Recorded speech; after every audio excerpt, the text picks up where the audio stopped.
ನಮಸ್ಕಾರ ವೀಕ್ಷಕರೇ, ನಾನು ನಿಮ್ಮ ಬೀನಾ ಚಂದ್ರು. ನಾನಿದಿನ ಟೊಮೆಟೊ ಚಟ್ನಿ ಹೇಗೆ ಮಾಡೋದು ಅಂತ ತಿಳಿಸ್ಕೊಡ್ತೀನಿ.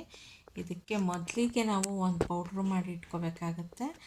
ಇದು ಸಾಸಿವೆ, ಜೀರಿಗೆ, ಮೆಂತ್ಯ ಹಾಗೂ ಧನಿಯಾ ನಾಲ್ಕನ್ನೂ ಒಂದು ಚಿಕ್ಕ ಚಿಕ್ಕ ಸ್ಪೂನಲ್ಲಿ ತೆಗೆದುಕೊಂಡಿದ್ದೀನಿ. ನಾಲ್ಕನ್ನೂ ಒಂದೊಂದು ಸ್ಪೂನ್ ತೊಗೊಂಡು ಅದನ್ನು ಬಾಣಲಿಲಿ ಡ್ರೈ ರೋಸ್ಟ್ ಮಾಡ್ಕೋತೀನಿ ವಿತೌಟ್ ಆಯಿಲು. ಚೆನ್ನಾಗಿ ರೋಸ್ಟ್ ಮಾಡ್ಕೊಂಡು ಕೆಂಪಗೆ ಆಗೋವರೆಗೂ ಅದು ಅರೋಮಾ ಬಿಡೋವರೆಗೂ ಫ್ರೈ ಮಾಡಿಕೊಂಡು ಅದನ್ನು ತಣ್ಣಗೆ ಮಾಡಿಕೊಂಡು ಮಿಕ್ಸಿ ಜಾರಿಗೆ ಹಾಕ್ಕೊಂಡು ಫೈನ್ ಪೌಡ್ರ್ ಮಾಡಿ ಇಟ್ಕೋಬೇಕಾಗತ್ತೆ. ನಾನೀಗ ನಿಮ್ಗೆ ಹೇಳ್ಕೊಡ್ತಾ ಇರೋವಂತಹ ಟೊಮ್ಯಾಟೊ ಚಟ್ನಿಗೆ ನಾವು ನೀರು ಹಾಕದೆ ಮಾಡೋವಂತಹ ಟೊಮೆಟೊ ಚಟ್ನಿ. ಇದನ್ನು 1 ತಿಂಗಳವರೆಗೂ ಇಟ್ಕೊಂಡು ಉಪಯೋಗಿಸ್ಬೋದು. ದೋಸೆ, ರೊಟ್ಟಿ ಇದ್ರ ಜೊತೆಗೆಲ್ಲ ಹಾಕ್ಕೊಂಡು ತಿನ್ನಲಿಕ್ಕೆ ಚೆನ್ನಾಗಿರುತ್ತೆ. ಇವಾಗ ಈ 4 ಐಟಮ್ನವೇ ನಾವು ಪೌಡ್ರ್ ಮಾಡಿ ಇಟ್ಕೊಂಡ್ವಲ್ಲ, ಇದನ್ನು ನಾವು ತಣ್ಣಗಾದ ನಂತರ ಮಿಕ್ಸಿ ಜಾರ್ನಲ್ಲಿ ಹಾಕಿ ರುಬ್ಬಿ ಪುಡಿ ಮಾಡಿ ಇಟ್ಕೊಂಡೆ. ಈಗ ಒಂದು 6 ಟೊಮೆಟೊನ ತೊಗೊಂಡಿದ್ದೀನಿ. ಒಂದು ಗೋಲಿ ಗಾತ್ರಕ್ಕಿಂತ ಒಂಚೂರು ಜಾಸ್ತಿ ಹುಣಸೆ ಹಣ್ಣು ತೊಗೊಂಡಿದ್ದೀನಿ. ಈಗ ಟೊಮ್ಯಾಟೊನ ತೊಳೆದು ನೀರು ಇಲ್ಲದೆ ಇರುವಂಗೆ ಒರೆಸ್ಕೊಂಡು ಅದನ್ನು ಕಟ್ ಮಾಡ್ಕೋಬೇಕು. ಈ ಥರ ಉದ್ದುದ್ದಕ್ಕೆ ಕಟ್ ಮಾಡಿ ಇಟ್ಕೊಂಡು ಆಮೇಲೆ ಅದನ್ನು ಸ್ವಲ್ಪ ಎಣ್ಣೆ ಜಾಸ್ತಿ ಹಾಕ್ಬಿಟ್ಟು ಬಾಣಲಿಗೆ ಹಾಕಿ ಅದನ್ನು ಫ್ರೈ ಮಾಡ್ಕೊತಾ ಇರಬೇಕು. ಹಾಗೆ ಗೋಲಿ ಗಾತ್ರದ ಹುಣಸೆಹಣ್ಣು ಅಂದನಲ್ಲ, ಆ ಹುಣಸೆಹಣ್ಣಲ್ಲಿ ನಾರೆಲ್ಲ ಇಲ್ಲದೆ ಇರೋ ಹಂಗೆ ಅದನ್ನು ನೀಟಾಗಿ ಮಾಡಿ ಇಟ್ಕೊಂಡು ಅದನ್ನು ಈ ಎಣ್ಣೆ ಒಳಗೆ ಹಾಕಿ ಫ್ರೈ ಮಾಡ್ಕೋಬೇಕು. ಇದನ್ನು ಹೇಗೆ ಫ್ರೈ ಮಾಡಬೇಕು ಅಂತ ಅಂದರೆ, ಟೊಮೆಟೊ ಎಲ್ಲ ಅದು ಸಾಫ್ಟಂಗಾಗಿ ಅದರಿಂದ ನೀರು ಬಿಡಬೇಕು. ಆಮೇಲೆ ಈ ಎಣ್ಣೆ ಬಿಟ್ಕೋಬೇಕು, ಒಂಥರ ಗ್ರೇವಿ ಹಂಗಾಗ್ಬಿಡುತ್ತೆ. ಅಲ್ಲಿವರೆಗೂ ನಾವು ಚೆನ್ನಾಗಿ ಫ್ರೈ ಮಾಡ್ಕೋಬೇಕು ಎಣ್ಣೆನಲ್ಲೇ. ಈಗ ಫ್ರೈ ಆಗ್ತಾಯಿದೆ, ನೀರೆಲ್ಲ ಟೊಮೆಟೊ ರಸ ಎಲ್ಲ ಬಂದಿದೆ. ಈ ರಸ ಎಲ್ಲ ಹಾಗೆ ಎಣ್ಣೆನಲ್ಲೇ ಫ್ರೈ ಆಗಿ ಹಂಗೆ ಡ್ರೈ ಆಗಬೇಕು. ಆ ರೀತಿ ಚೆನ್ನಾಗಿ ಒಂದು ಸುಮಾರು ಹೊತ್ತು ಫ್ರೈ ಮಾಡ್ಕೋಬೇಕು. ಇದಕ್ಕೇ ನಾವು ಅಚ್ಕಾರದ ಪುಡಿನ 1 ಸ್ಪೂನು, ರುಚಿಗೆ ಎಷ್ಟು ಬೇಕೋ ಅಷ್ಟು ಉಪ್ಪು ಎರಡನ್ನೂ ಹಾಕ್ಕೊಂಡು ಮತ್ತೆ ಫ್ರೈ ಮಾಡ್ಕೊತಾ ಇರಬೇಕು ಚೆನ್ನಾಗಿ ಎಣ್ಣೆನಲ್ಲೇ. ಈ ಅಚ್ಕಾರದ ಪುಡಿ ಎಣ್ಣೆನಲ್ಲೇ ಫ್ರೈ ಮಾಡಿದಾಗ ಅದರದ್ದು ಕಲರು ಇನ್ನೂ ಬ್ರೈಟಾಗಿ ಬರುತ್ತೆ. ಈಗಾಗಲೇ ಪುಡಿ ಮಾಡ್ಕೊಂಡ್ವಲ್ಲ, ಆ ಪುಡಿನೂ ಸಹ ಈ ಗ್ರೇವಿಗೆ ಹಾಕ್ಕೊಂಡು ಅದನ್ನು ಮಿಕ್ಸ್ ಮಾಡಿ ಚೆನ್ನಾಗಿ ಎಣ್ಣೆನಲ್ಲೇ ಒಂದು 4-5 ನಿಮಿಷ ಫ್ರೈ ಮಾಡ್ಕೋಬೇಕು. ಎಣ್ಣೆ ಎಲ್ಲ ಚೆನ್ನಾಗಿ ಬಿಟ್ಕೊಂಡು ಚೆನ್ನಾಗಿ ಕಾಣ್ತಾ ಇದೆ ಈ ಟೊಮ್ಯಾಟೊ ಚಟ್ನಿ.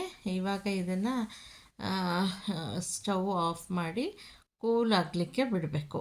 ಕೂಲ್ ಆದಮೇಲೆ ಇದನ್ನು ಮತ್ತೆ ಮಿಕ್ಸಿಗೆ ಹಾಕಿ ಜಾರಿಗೆ ಹಾಕಿ ಇದನ್ನು ಚೆನ್ನಾಗಿ ರುಬ್ಕೋಬೇಕು.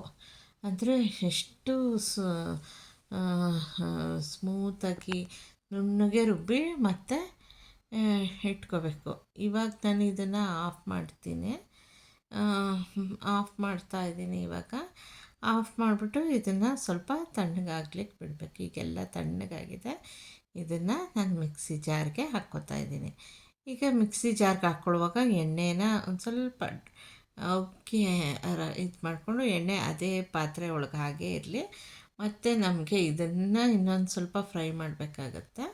ಅಲ್ಲಿವರೆಗೂ ಹಾಗೆ ರಿಟೈನ್ ಮಾಡಿ ಇಟ್ಕೊಳ್ಳೋಣ. ಇವಾಗ ಈ ಗ್ರೇವಿನೆಲ್ಲ ಮಿಕ್ಸಿ ಜಾರ್ಗೆ ಹಾಕ್ತಾಯಿದ್ದೀನಿ. ಹಾಕಿಬಿಟ್ಟು ಇದನ್ನು ಚೆನ್ನಾಗಿ ಮತ್ತೆ ರುಬ್ಕೋಬೇಕಾಗತ್ತೆ.